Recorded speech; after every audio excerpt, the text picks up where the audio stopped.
Welcome back મિત્રો, અનંત એજ્યુકેશનમાં આપ સર્વેનું સ્વાગત છે. આજના લેક્ચરમાં આપણે ચેપ્ટર નંબર 1 એટલે કે વાસ્તવિક સંખ્યાઓના સ્વાધ્યાય 1.1ની ગણતરી કરીશું.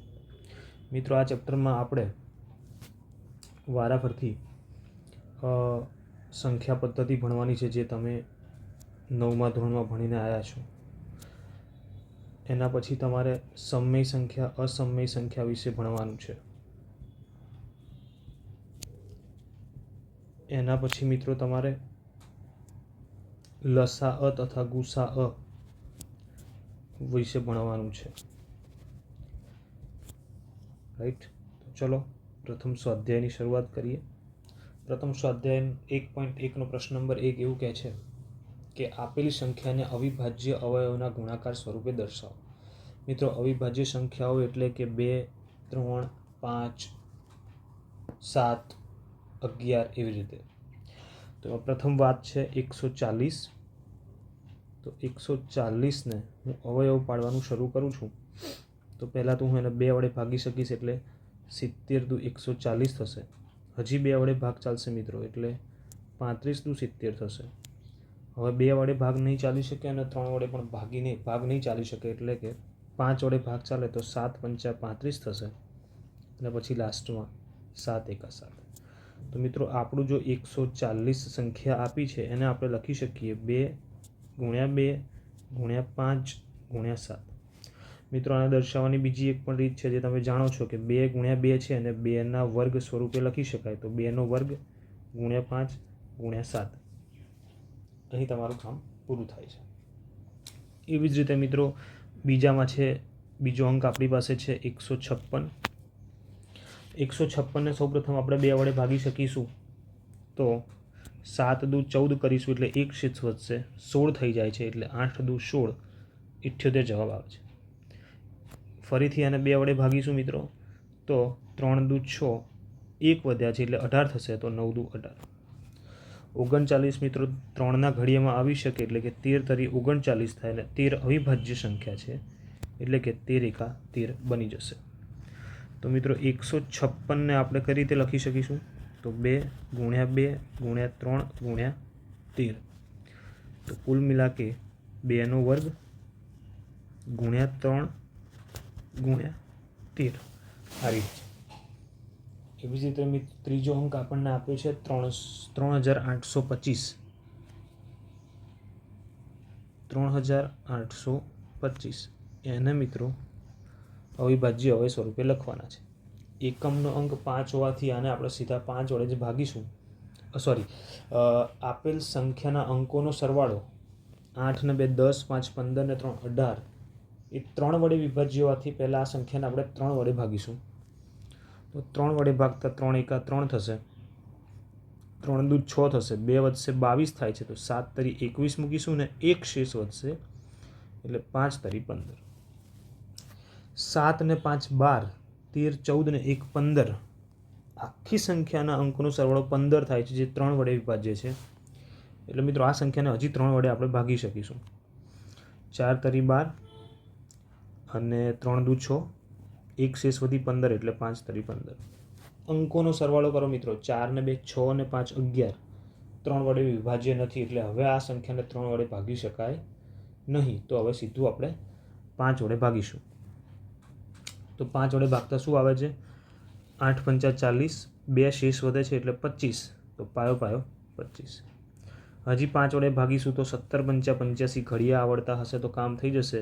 અને 17 એ અવિભાજ્ય સંખ્યા છે, એટલે કે 17 એકા 17 અહીં તમારું પૂરું થાય છે. તો મિત્રો આ 3825ને કઈ રીતે લખાશે? તો કે 3 ગુણ્યા 3 ગુણ્યા 5 ગુણ્યા 5 ગુણ્યા 17, હે ને? એટલે કે 3નો વર્ગ ગુણ્યા 5નો વર્ગ ગુણ્યા 17 આ રીતે લખી શકાય છે, એટલે કે આવી રીતે દર્શાવી શકાય છે. નેક્સ્ટ ઉપર જઈએ. 4 નંબર ઉપર સંખ્યા છે 5005. 5005ના આપણે અવયવ પાડવાની શરૂઆત કરીએ મિત્રો. તો 5 ને 5 10, આ સંખ્યાને સીધી 5 વડે ભાગી શકાશે. 5 વડે ભાગીએ તો 5 એકા 5, 0 0 5 એકા 5, 1000 ને 1 આવે છે. મિત્રો આ સંખ્યા 5 વડે હવે ભાગી નહીં શકાય, તો 7 વડે ચેક કરીએ. હું જાણું છું કે આને 7 વડે ભાગી શકાય છે અને જવાબ આવે છે 143. આ સંખ્યાને હવે આપણે 11 વડે ભાગી શકાય છે એટલે જવાબ આવે છે 13 અને 13 અવિભાજ્ય સંખ્યા છે એટલે કે 13 એકા 13 થઈ જશે. તો મિત્રો આ 5005 જે વધ્યા છે એને લખી શકાશે 5 × 7 × 11 × 13. આ દર્શાવ્યું છે જે એ બધામાં દરેક અંક એક જ વાર છે એટલે કોઈના વર્ગ કે ઘન સ્વરૂપે લખી શકાશે નહીં. ચલો આગળ જઈએ. 7429 બહુ સરસ મજાનો આંકડો આપ્યો છે મિત્રો. મને યાદ છે એટલે હું ડાયરેક્ટ કરું છું. આ અંકને તમે 2 વડે 3 વડે 5 વડે 7 વડે 11 વડે નહીં ભાગી શકો, 13 વડે પણ નહીં ભાગી શકો, સીધું 17 વડે ભાગી શકશો અને 17 વડે ભાગશો બેટા એટલે જવાબ આવશે 437. હવે આને 17 વડે નથી ભાગી શકતા તો 17 પછીનો એ અવિભાજ્ય અંક આવે છે 19 એટલે આને 19 વડે ભાગી શકાય છે, મને ખબર છે. અને 19 વડે ભાગતા આપણને મળે છે 23 અને 23 અવિભાજ્ય સંખ્યા છે એટલે 23 એકા 23 થઈ જાય છે. તો મિત્રો આ એક અલગ પ્રકારનો દાખલો છે જેમાં તમારે ઘણી મહેનત કરવી પડે એમ છે.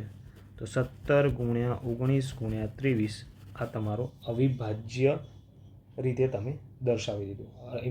અવિભાજ્ય અવયવની રીતે તમે દર્શાવી દીધું છે. મિત્રો જેમ ચેપ્ટરના સ્ટાર્ટિંગમાં મેં તમને કીધું એમ કે આપણે લસા તથા ગુસાઅની ગણતરી કરવાની છે, તો એના માટેનો દાખલો આવી ગયો છે. પ્રશ્ન નંબર 2 એમાં તમને કીધું છે કે ગુસાઅ તથા લસાઅ શોધો. આપેલ સંખ્યા માટે ગુસાઅ તથા લસાઅ શોધો. ગુસાઅ શોધવાનો છે, લસાઅ શોધવાનો છે અને મિત્રો ચોપડીમાં એક સૂત્ર છે કે એ બે સંખ્યાનો ગુણાકાર એ તેમના ગુસાઅ તથા લસાઅના ગુણાકાર જેટલું થાય છે. તો આપણે આ વસ્તુ સાબિત કરવાની છે. ચાલો શરૂ કરીએ. સૌથી પહેલાં 26.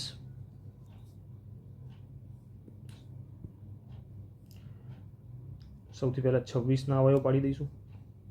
2 વડે ભાગીશું તો 13 દુ 26 અને 13 અવિભાજ્ય સંખ્યા છે એટલે 13 એકા 13. તો મિત્રો 26ને આપણે લખી શકીએ 2 × 13. એવી જ રીતે બીજો અંક મિત્રો આપણી પાસે છે 91, એના અવયવ પાડીશું તો 7 વડે ભાગી શકીએ એટલે કે 13 × 7 = 91 અને 13 એકા 13. મિત્રો 91ને આપણે લખીશું 7 × 13. યાદ રાખજો હવે આપણે પહેલાં શોધીએ છીએ ગુસાઅ. ગુસાઅ એટલે ગુરુત્તમ સામાન્ય અવયવ. બંનેમાંથી મોટામાં મોટો સામાન્ય અવયવ કોણ દેખાય છે? બંનેમાંથી મોટામાં મોટો કોમન અંક કયો દેખાય છે? તો દેખાય છે 13. તો તમારો ગુસાઅ થઈ ગયો મિત્રો 13. એના પછી મિત્રો આપણે શોધવાનું છે લસાઅ. લસાઅ એટલે કે લઘુત્તમ સામાન્ય અવયવી. જે છે બધું જ લખી નાખવાનું છે રિપીટ કર્યા સિવાય. 2 × 13 × 7 અને નીચેવાળો 13 આવી ગયો છે એટલે નહીં લખીએ. આનો જવાબ કરીશું મિત્રો એટલે 182 જવાબ આવે છે. હવે આપણું કામ, આપણે 3 કામ કરવાના હતા. ગુસાઅ શોધવાનો હતો, લસાઅ શોધવાનો હતો અને પેલું પરિણામ ચકાસવાનું છે. તો આપણે મિત્રો ગુસાઅ શોધી દીધો છે, લસાઅ શોધી દીધો છે. તો હવે પરિણામ માટે ડાબા ચેક કરીએ. ડાબા એટલે કે ગુસાઅ × લસાઅ કરીએ, લસાઅ કરીએ તો 13 × 182 કરતાં આપણને મિત્રો જવાબ મળશે, મેં ગણતરી કરીને રાખી છે એટલે 2366 મળે છે. અને એ જ રીતે મિત્રો આપણે જમણી બાજુની ગણતરી કરવા માટે આપેલા 2 અંકનો ગુણાકાર કરવાનો છે 26 × 51. મિત્રો આ જવાબ કરશો, ગુણાકાર કરશો એટલે આપણને જવાબ મળશે 2366. તો ડાબા બરાબર જબા અહીંયા આવી જાય છે. અહીંયા તમારો દાખલો પૂરો થાય છે. આગળ વધીએ પ્રશ્ન નંબર 2ના પાર્ટ બી તરફ. એમાં પણ મિત્રો આપણને 2 સંખ્યા આપી છે 510. એના અવયવ પાડી લઈએ. 2 વડે ભાગીશું તો 2 દુ 4, 1 વધ્યો, 5 દુ 10, 1 વધ્યો, 10 વધશે એટલે 5 દુ 10 ફરી થઈ જશે. મિત્રો આ સંખ્યા 2 વડે વિભાજ્ય નથી પણ 5 ને 5 10 ને 2 12, બધા અંકોનો સરવાળો 12 થાય છે જે 3 વડે વિભાજ્ય છે. તો આ સંખ્યાને 3 વડે ભાગીશ. 3 વડે ભાગો તો 8 તરી 24, 1 વધ્યો 15 થાય છે 85, 5 તરી 15. 85 મિત્રો હવે 5 વડે ભાગી શકાય, મને ખબર છે, તો 17 પંચા 85 થાય અને 17 એકા 17. એવી જ રીતે વાત કરીએ મિત્રો 92ની, બીજો અંક જે આપણને આપ્યો છે 2 વડે ભાગીશું તો 4 દુ 8, 1 વધ્યો 12 એટલે કે 6 દુ 12. હજી 2 વડે ભાગીશું તો 2 દુ 4 અને 3 દુ 6, 23 દુ 46 કરેક્ટ. અને 23 એ અવિભાજ્ય સંખ્યા હોવાથી 23 એકા 23. તો જુઓ મિત્રો 510ને આપણે લખીશું 2 ગુણ્યા 3 ગુણ્યા 5 ગુણ્યા 17, એટલે કે આમાં કોઈ ચેન્જ નહીં આવે, એનું એ જ રહેશે. અને 92ને મિત્રો આપણે લખીશું 2 ગુણ્યા 2 ગુણ્યા 23, એટલે કે આને લખાય 2નો વર્ગ ગુણ્યા 23. સૌથી પહેલાં મિત્રો લસા તથા ગુસા શોધવો છે, એટલે હું જમણી બાજુ કામ કરું છું. પહેલાં શોધું છું ગુસા. મિત્રો બંને જે લસા અને બંને અંકના જે અવિભાજ્ય અવયવો છે તેમાં કોમન વસ્તુ શું દેખાય છે? તો જો આ એક બગડો કોમન દેખાય છે, બીજું કંઈ જ કોમન દેખાતું નથી, તો તમારો ગુસા થઈ ગયો મિત્રો 2. એના પછી મિત્રો લસા લખવાનો છે. લસા લખવા માટે પેલું વર્ગવાળું જે પરિણામ છે ને એ વધારે કામમાં આવશે. તો જુઓ એક જ મિનિટ, હું આ યલો કલરને કદાચ ગાયબ કરી દઉં. યસ, ઓકે, ચાલો ફરીથી આવી જઈએ. બંનેમાંથી મેં કીધું કે બધું જ લખવાનું છે, કંઈ બાકી રાખવાનું નથી. 510ના ગુણાકારમાં 2 દેખાય છે, નીચે 92ના ગુણાકારમાં પણ 2 દેખાય છે. સૌથી વધારે 2 ક્યાં છે? તો કે 2નો વર્ગ, તો તમારે લખવાનો 2નો વર્ગ. પછી ઉપરવાળા જોડે 3 છે. હવે જો બધું કોઈ રિપીટ થતું નથી, ફરીવાર આવતું નથી, તો બધું જ લખવું પડશે. 17 ગુણ્યા 23, અને આ બધાનો ગુણાકાર કરશો ને મિત્રો એટલે જવાબ મને ખબર છે 23,460 જવાબ આવે છે. હવે મિત્રો ડાબા બાજુથી શરૂઆત કરીએ. ડાબી બાજુમાં શું હતું? ગુસા ગુણ્યા લસા. ગુસા મિત્રો આવ્યો 2 અને લસા આવ્યો 23,460, એટલે તમારો ડાબી બાજુનો જવાબ આવે છે 46,920. એ જ રીતે મિત્રો જમણી બાજુની એટલે કે જબાની વાત કરીએ તો આપેલ 2 અંકનો ગુણાકાર કરવાનો છે 510 ગુણ્યા 92. જો તમારી ગણતરી સાચી હશે તો તમને આ જ જવાબ મળશે 46,920. તો અહીં ડાબા અને જબા બંને સમાન થાય છે. આગળ વધીએ ત્રીજા ભાગ તરફ, એટલે કે પ્રશ્ન 2નો ત્રીજો પ્રશ્ન. 2 અંક આપ્યા છે ફરીથી મિત્રો. કયા કયા આપ્યા છે? 346 અને 54, 2 વસ્તુ આપી છે. ચાલો શરૂઆત કરીએ.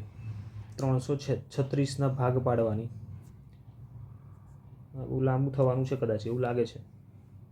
ચલો 336ને 2 વડે ભાગી શકાય છે, મને ખબર છે, એટલે કે 2 એકા 2, 1 વધ્યો 13, 6 દુ 12, 1 વધ્યો 16, 8 દુ 16. હજી આને 2 વડે ભાગી શકાશે તો 8 દુ 16, પછી 8 આવશે એટલે કે 4 દુ 8. હવે તો બહુ ઇઝી દેખાય છે કે 4 દુ 8 અને 2 દુ 4, 42 દુ 84. પછી મને યાદ છે 21 દુ 42 થાય.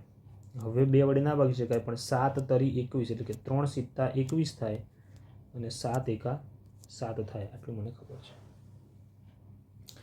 તો અહીં મિત્રો 336ને આપણે કેવી રીતે લખીશું? 2 ગુણ્યા 2 ગુણ્યા 2 ગુણ્યા 2, 4 વખત છે, ગુણ્યા 3 ગુણ્યા 7, એટલે કે લખાશે 2/4 ગુણ્યા 3 ગુણ્યા 7. ચલો બાજુમાં 54 માટે ફરીથી અવિભાજ્ય અવયવ બનાવી લઈએ. 54 એટલે 27 દુ 54. ઘડિયા યાદ હશે તો આટલું ઇઝીલી કરી શકશો. 9 તરી 27, 3 તરી 9 અને 3 એકા 3. એટલે મિત્રો 54 બરાબર તમે લખી શકો કે 2 ગુણ્યા 3 ગુણ્યા 3 ગુણ્યા 3, એટલે કે 2 ગુણ્યા 3 ઘાત. હવે મિત્રો આપણે લખવાનો છે લસા તથા ગુસા. તો પહેલાં લખું છું ગુસા. ગુસા માટે પેલું જે લાંબુ પરિણામ છે ને આ વાળું, આને ધ્યાનમાં લેવાનું. બંનેમાં કોમન કેટલું થાય છે હું લખતો જાઉં છું. જો એક આ બગડો કોમન છે, બંને પાસે હાથ છે ને, તો હું લખીશ પહેલાં 2. ચલો 2. પછી બીજું શું કોમન છે? એક તગડો પણ કોમન છે, જો આ રહ્યો. તો હવે હું લખીશ 3. તો 2 × 3 એટલે જવાબ આવે છે 6. હવે લસાઅ માટે મિત્રો આપણે નીચેનું પરિણામ ધ્યાનમાં લેવાનું છે, એટલે કે આ ઘાતાંકવાળું પરિણામ એ આપણને ઇઝી પડશે. તો જો બંને પાસે મિત્રો બગડો છે, બંને પાસે 2 છે, પણ એકમાં 2ની 4 ઘાત છે, એકમાં 2ની 1 ઘાત છે. જે વધારે થાય છે એ લખવાનું છે. લસાઅ માટે જે વધારે છે એ લખવાનું છે. તો કે 2ની 4 ઘાત વધારે છે. હજી ઉપર પણ 3 છે, નીચેવાળા જોડે પણ 3 છે. તો વધારે ક્યાં છે? નીચેવાળા જોડે. કેટલું છે? તો કે 3ની 3 ઘાત. તો આપણે એ લખીશું 3ની 3 ઘાત. અને શું વધ્યું હવે? 7 વધ્યા, તો એ 7. મિત્રો આનો જવાબ કરશો તમે, ગુણાકાર કરશો તો જવાબ આવશે 3024. 3024. બસ. તો હવે આપણે આપણું પરિણામ ચેક કરી લઈએ. ડાબી બાજુમાં શું કરવાનું છે? ગુસાઅ ગુણ્યા લસાઅ. ગુસાએ આવ્યો છે આપણો 6 અને લસાએ આવ્યો છે આપણો 3024. મિત્રો ગુણાકાર કરશો એટલે જવાબ આવશે 18144. જમણી બાજુમાં શું કરવાનું છે? આપેલ બે સંખ્યાનો ગુણાકાર, એટલે કે 336 × 54. એ જવાબ ગુણાકાર કરશો મિત્રો એટલે તમને જવાબ મળશે 18144. તો આ રીતે આપણો પ્રશ્ન 2 અહીં પૂરો થાય છે. આગળ વધીએ પ્રશ્ન નંબર 3 ઉપર. મિત્રો પ્રશ્ન નંબર 3માં આપણે લસાઅ અને ગુસાઅ જ શોધવાના છે. પેલું પરિણામ સાબિત કરવાનું નથી, પણ ફરક એટલો છે કે આ વખતે આપણને 3 અંક આપ્યા છે. તો જેમ 2 માટે કામ કરતા હતા એમ 3 માટે કરીશું. ચિંતા કરવાની કોઈ જરૂર નથી. ચલો શરૂઆત કરી દઈએ. તો પહેલાં 12ના અવયવો પાડીએ. તો 6 દુ 12, 3 દુ 6, 3 એકા 3. નીચે અવયવ પછી લખું છું એટલે પહેલાં 15નું કરી લઈએ આપણે. 3ના ઘડિયામાં આવે એટલે 5 તરી 15, 5ના ઘડિયામાં આવે એટલે 5 એકા 5. 21 માટે કરી લઈએ મિત્રો. તો 3ના ઘડિયામાં આવે એટલે 7 તરી 21 અને 7 એકા 7. કેટલા જલ્દી અવયવો પડી ગયા છે આપણા, હે ને? તો ચલો મિત્રો 12 માટે પહેલાં લખવાનું ચાલુ કરીએ. 2 × 2 × 3. 15 માટે લખવાનું ચાલુ કરીએ. 3 × 15, સોરી 3 × 5. અને 21 માટે લખીએ મિત્રો આપણે 3 × 7. મિત્રો આપણે શોધવાનો છે ગુસાઅ, હે. ગુસાઅ શોધતા મિત્રો ત્રણેયમાં કોમન વસ્તુ શું દેખાય છે? તો જુઓ, અહીંયા પણ 3 છે, અહીંયા પણ 3 છે અને અહીંયા પણ 3 છે, હે ને? તો ગુસા તમારો થઈ ગયો મિત્રો 3. હવે મિત્રો લસાઅ શોધવાનો છે. તો પહેલાં યલો કલરને ગાયબ કરી દઉં છું, હાઇલાઇટરને. ઓકે. જો મિત્રો મેં તમને કીધું હતું કે લસા શોધવા માટે પેલું ઘાતાંકવાળું પદ લેશો ને તો વધારે આવશે. તો આને લખાય 12 છે, અને લખાય 2ની 2 ઘાત ગુણ્યા 3, હે ને? તો જોઈ લો. હવે પહેલા પદમાંથી શું લખીશું આપણે? 2ની 2 ઘાત. 3 છે, 3એમાં આવે છે એટલે એક જ વાર લખીશું. વધ્યા છે પાછળ 5 અને 7, બધું જ લખવાનું છે. પણ જો રિપીટ થતું હોય તો જે વધારે હોય એ લખવાનું. એટલે હવે આનો ગુણાકાર કરશો મિત્રો તો જવાબ આવશે 1020. તો અહીં તમારો પ્રથમ ભાગ પૂરો થાય છે. આગળ વધીએ નંબર 2 તરફ. બહુ મસ્ત મજાની સંખ્યાઓ આપી છે મિત્રો. 17 આપ્યું છે, આનો એક જ ભાગ પડે 17 એકા 17. એના પછી આપ્યું છે 23, આનો એક જ ભાગ પડે મિત્રો 23 એકા 23. અને આ 29 આપ્યું છે મિત્રો, એનો એક જ ભાગ પડે 29 એકા 29. કેમ કે આપેલ ત્રણેય સંખ્યાઓ અવિભાજ્ય સંખ્યાઓ છે, એટલે કે આગળ ભાગ પડશે નહીં. એટલે મિત્રો જુઓ, 17 માટે લખીશું આપણે 17 એકા 17, 23 માટે લખીશું આપણે 23 એકા 23 અને 29 માટે લખીશું 29 ગુણ્યા 1. બાજુમાં આપણે ગુસા શોધી કાઢીએ તો દેખો મિત્રો, ગુસા ત્રણેયમાં કોમન શું દેખાય છે? સામાન્ય 1 એટલે કે 1. અને લસા શું દેખાય છે મિત્રો? તો કે 17 ગુણ્યા 23 ગુણ્યા 29 અને ગુણાકાર કરશો એટલે જવાબ આવશે 11, 33, 9. આટલું બધું મેં ગોખેલું નથી, મારી પાસે લખેલું છે એટલે મને યાદ છે. એટલે ડાયરેક્ટ ગુણાકાર મેં નથી કર્યો. એના પછી નંબર 3 તરફ જઈએ. ફરી પછી 3 સંખ્યાઓ આપી છે. 8 એના ભાગ પાડીએ તો 4 દુ 8, 2 દુ 4, 2 એકા 2. 9 આપ્યું છે, 3 તરી 9, 3 એકા 3. 25 આપ્યું છે મિત્રો, પાયો પાયો 25, 5 એકા 5. હવે નીચે એક્સપ્રેશન લખી નાખીએ. 8ને કેવી રીતે લખાય મિત્રો? 2 ગુણ્યા 2 ગુણ્યા 2 એટલે કે 2નો ઘન. 9ને કેવી રીતે લખાશે મિત્રો? 3 ગુણ્યા 3 એટલે કે 3નો વર્ગ. અને 25ને કેવી રીતે લખાશે મિત્રો? 5 ગુણ્યા 5 છે એટલે કે 5નો વર્ગ. ગુસા શોધવાનો છે ને, તો જુઓ ગુસા ત્રણેયમાં કોમન શું છે? સર બધામાં 1 છે તો ગુસા થઈ ગયો 1. લસા માટે કીધું કે જે છે બધું જ લખવાનું, રિપીટ થતું હોય તો જે વધુ દેખાય એ લખવાનું. તો કશું રિપીટ થતું નથી, એટલે કે 2ની 3 ઘાત, 3ની 2 ઘાત અને 5ની 2 ઘાત આવું દેખાય છે. એટલે ખરેખર એ 8 ગુણ્યા 9 ગુણ્યા 25 જ છે. 25 ઈઠ્ઠા 200 અને 200 ગુણ્યા 9 એટલે 9 દુ 18. જવાબ આવે છે તમારો મિત્રો 1800. તો આ હતો મિત્રો તમારો સ્વાધ્યાય 1.1નો પ્રશ્ન નંબર 1, 2 અને 3.